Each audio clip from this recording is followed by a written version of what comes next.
So this is her standard horizontal sweep.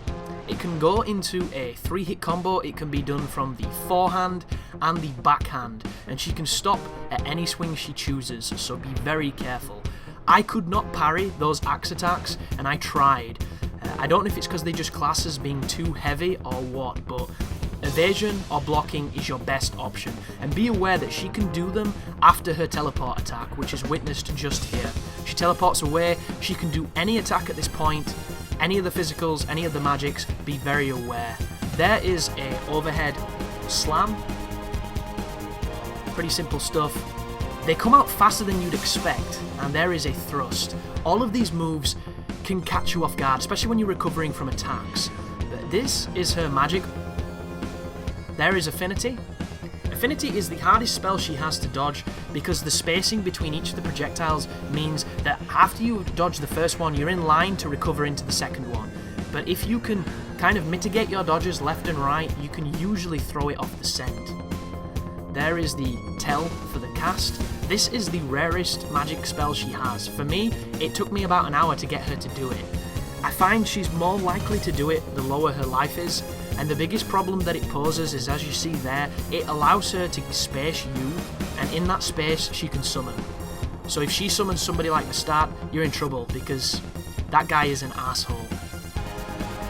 But here is the AoE. She starts by raising her glowing hand into the air, it's followed by a dark storm, and as soon as you see the lack of the effect at her feet, she is vulnerable to being counterattacked.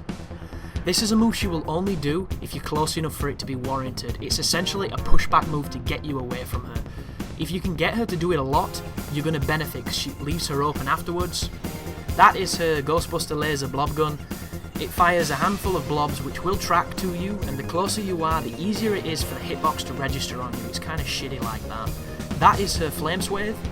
Do not underestimate the amount of range that these swathes have, and bear in mind she can predictively put them where you're moving towards, and she can lay down more than one. That right there is her Dark Bead equivalent move. It's a scatter shot of the blobs, which up close, if it hits you, can be very damaging, but at distance, it's pretty simple to evade. She can have poor tracking, this boss, when it comes to her spells, which really helps you punish her. And here is her summons. So as soon as these skeletons materialise, they are vulnerable to attacks. You can hear the boss signpost their vulnerability, but they're also vulnerable just before it, because when she raises her hand, she makes this really high-pitched screech that summons them. But if you watch ever so closely, as soon as you see them appear, they're vulnerable to being damaged. You need to kill them as quickly as possible, because obviously more enemies while the boss is attacking you is a bad situation.